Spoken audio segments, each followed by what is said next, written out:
Hey guys, Superhorrorbro Mike here, and in today's video we take a look at Hello Puppets with a video that aims to explain its mysterious story and what exactly happened to the cast and crew of this once popular puppet show. If you're new to Hello Puppets and wondering what the heck it is, then check out my playthrough to familiarise yourself with the full game. However, if you just want the rundown on the story and its characters, stay tuned as we rewind to 1985 when a new puppet show called Mortimer's Handyman was aired on television sets across America. Mortimer's Handyman was a family-friendly show featuring both humans and puppets created by a puppeteer called Owen Gubberson. Owen first designed the show's characters in 1978, however the first episode didn't air until many years later. It seems the creation of these puppets was a long and challenging process and a labour of love by Owen. Mortimer's Handyman ran for many years during the 1980s until a horrific fire erupted at the show's headquarters on Tuesday, February 24th of an undisclosed year. This mysterious accident caused the death of 8 cast members and a further 7 to be seriously injured. It brought about the end of the show and the studio was closed down after. Children would visit the studios to take part in the recording of the shows, which were often educational in their presentation. It seems as though Mortimer's Handyman was similar to other shows of the era, such as Sesame Street, in terms of its tone and appeal. It was even described as better than The Muppets by the San Diego Sun-Times Examiner, for whatever that's worth. There were 4 puppets that made up the central cast of the show. Mortimer Handy. Owen's original legendary top-secret design baffled puppet makers the world over with its nuance and lifelike motions. Owen often says, "Mortimer is more me than I am." Riley Ruckus. Beloved by fans for her love of science and her catchphrase, "More data." Riley loves her dog Roscoe, who is always by her side and required 2 people to operate. Daisy Danger, a helpful, friendly homemaker and party planner, but if she gets mad, watch out. She becomes Daisy Danger and you better stay out of her way. Knick-Knack is the artistic one. In charge of putting on shows, theatre, poetry, music, etc., Nick is always at odds with the methodical, precise Riley. These descriptions not only give us a little background information for each character from the show, but they also give us insight into the troubled creator behind it, Owen Gubberson, a man who felt as if his creation Mortimer contained a piece of himself within.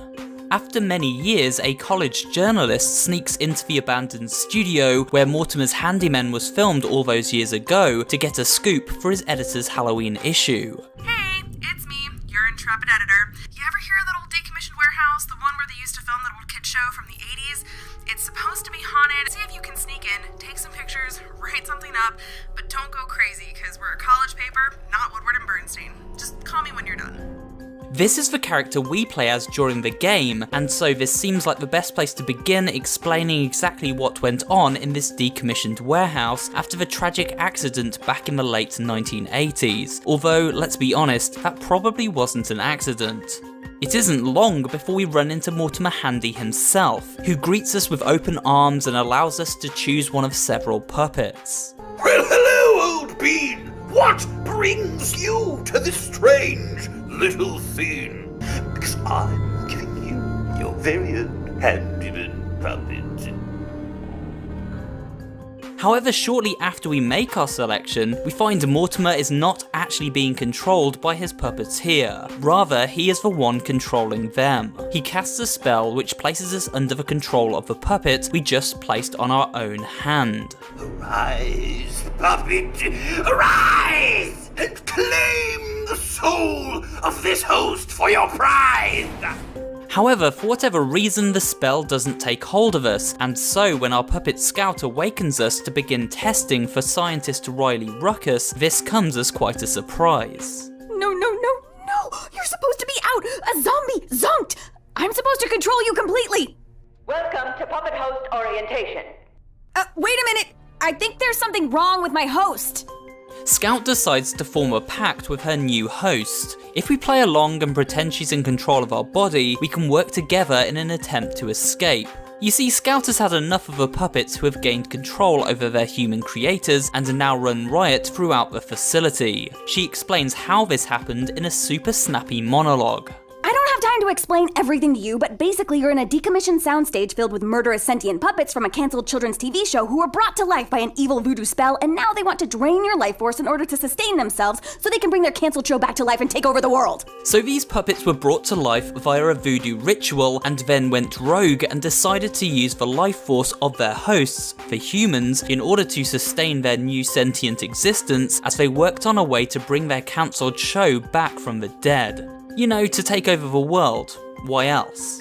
They even invented their own language, which can on occasion be translated when we body swap with Scout and see through her puppet's eyes.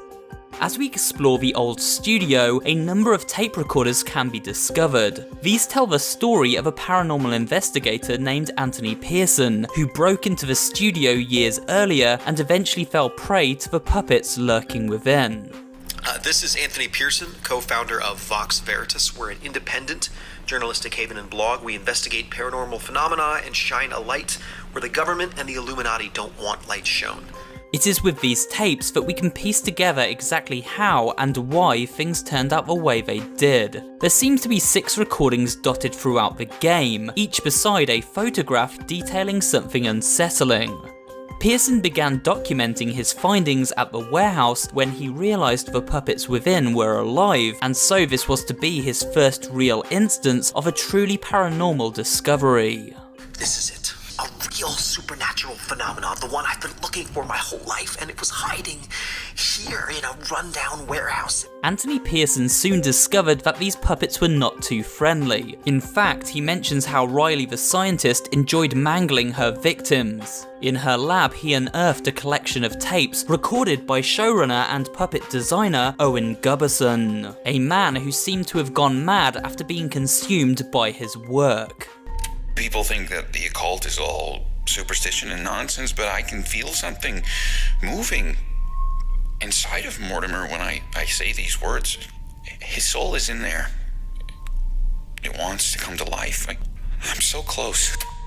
That was Owen Gubberson, the creator of Mortimer's Handyman. Owen had always believed his puppets contained a piece of himself within them. This belief led him to research into voodoo occultism, and he discovered a spell that could indeed bring them to life.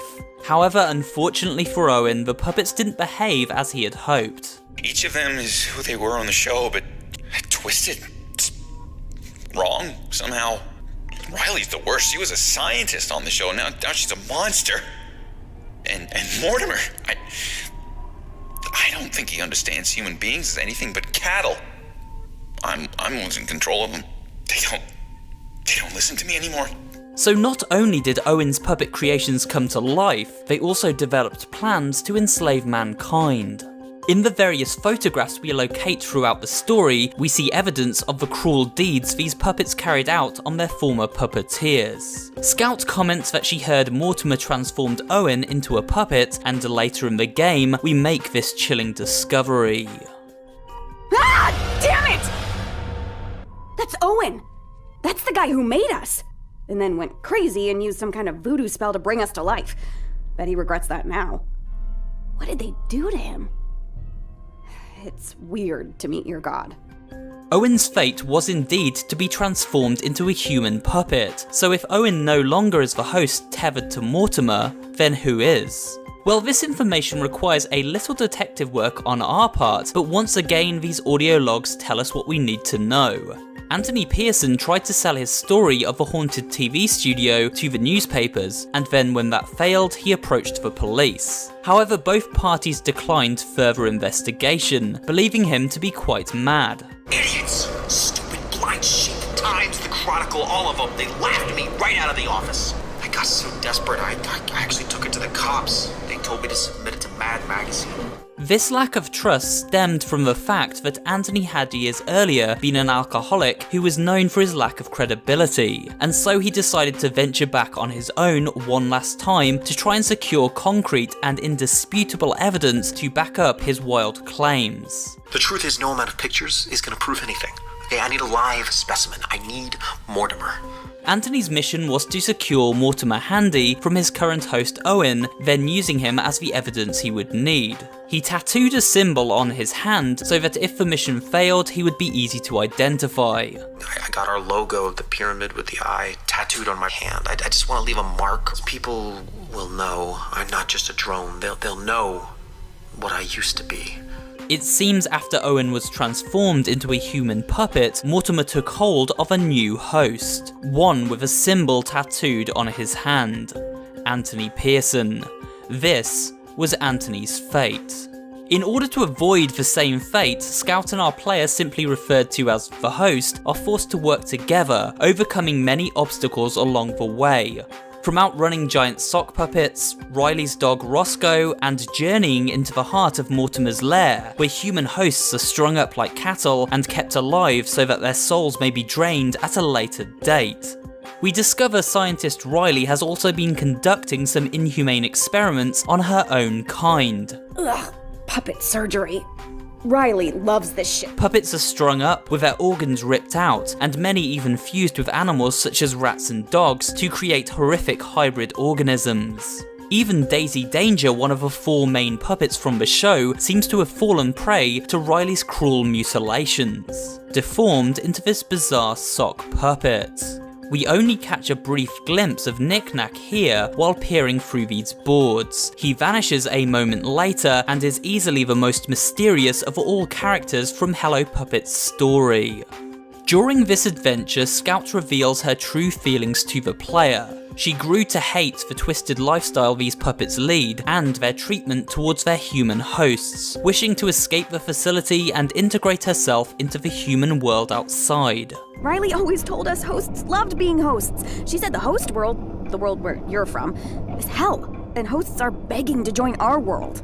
Maybe, if we survive this, and that's a colossal if, I could fit in out there, in your world. Unfortunately, during the final moments of their escape, Scout loses her arm in the cogs of a machine and slowly dies before her host's eyes. However, she is happy that she at least made a friend, the one thing she was always missing before. I'd have liked to see more of your world, but I made a friend, and there's probably nothing out there better than a friend.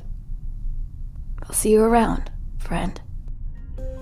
It's a downbeat ending for sure, but perhaps there's a way to unlock a happier one. If so, I'll report back in a future video. But for now, this has been an overview of the story and lore for Hello Puppets. I hope it has made the game clearer for those of you left scratching their heads about certain aspects, and I hope you enjoyed the video either way. If you did, then remember to like, comment, and subscribe for more horror-related content, and I will see you on the next one.